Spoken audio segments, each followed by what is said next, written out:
Hi guys, it's day 48 of 100 days of 1% better. So again, we're going to be wearing the same thing. You'll also see this in day 49. It's like a magic trick. But yeah, let's just go straight into the updates because I have to film and edit these videos today itself. So on day 48, out of a gallon of water, we only drank 2 of these. I only have 2 of these today because I'm just really tired from like cooking and cleaning today.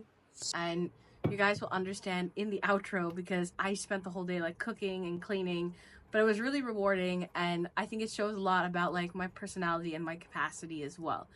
I did have green tea, myself a cup of green tea as well. I did have vitamins, and I did spend time with prayer and God. Pray the rosary and read the Bible, as well as read 5 pages of Bleed Feelings. So let's read what's in the journal for that day. So on day 48, we read 1 Maccabees 4, 45 to 51. And it talks about restoration and renewal, which talks about renewal after defilement or failure. And we're encouraged to seek validation when we feel distant from God. And not seek validation, seek restoration when we feel distant from God, or when we feel our spiritual practices are being disrupted. Our commitment to purity, meaning that we recoil from sin or anything that defiles our relationship with God. And followers, or we, are reminded to mention our purity and retain it in our hearts and actions, keeping the spiritual temple of our lives sacred. And then rejoicing in God's mercy. It's the importance of celebrating God's mercy and how having that knowledge and worshiping Him in a restored relationship, we are encouraged to rejoice in our own renewal and restoration in Christ.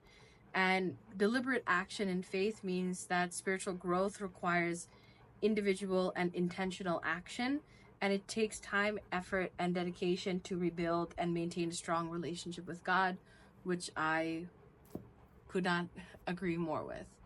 And we did not exercise and go to the gym, but we did hit 10,000 steps, which was extremely good, and I was very shocked. But that's how simple doing household work and just walking and cleaning can get you. And I burned well over 800 calories just from that. But it kind of taught me, like, you have to be really active in your day-to-day, especially if you're working from home, to be hitting 10,000 steps. So even though I didn't exercise and go to the gym, I did hit 10,000 steps, and I did read 5 pages of our lovely book, Bleed Feelings. So in that, it talks about how in love you need to do true tests for commitment.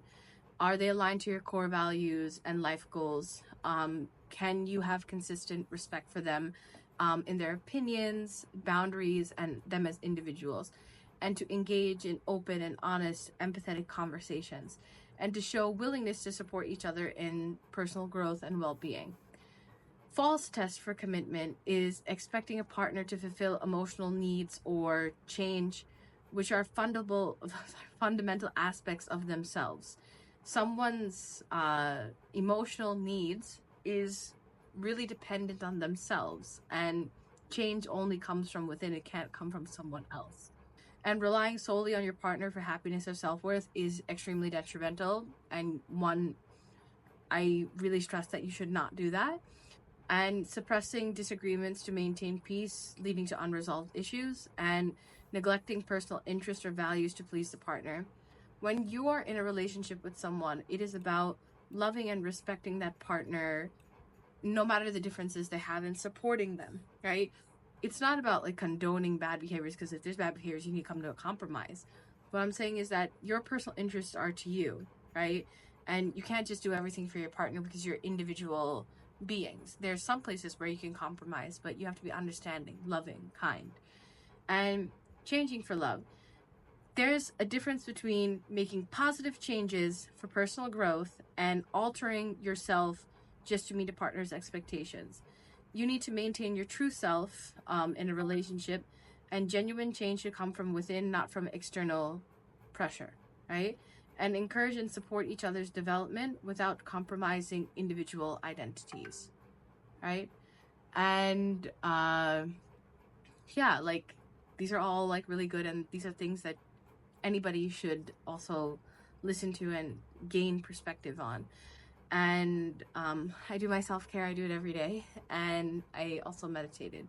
So out of a total of 8 habits, today we only did 6, so 75%, which is my normal average, but still would like to hit 88%, but we continue moving forward.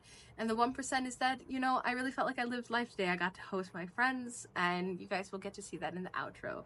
So that's pretty much it for today. So I like to say at the end of every video that the world is a better place because of you. Make sure that you live up to it, and I'll see you next time. Bye-bye. One of my most favorite things to do in the world is to host people. I think it's just a part and parcel of how my mother raised me growing up, and I really enjoyed hosting my friends after such a long time. And all the food is stuff that I made within the day, and it's just a joy to have them over. See, she's ignoring me. How sad. Oh, Nick, cute man, laying on me.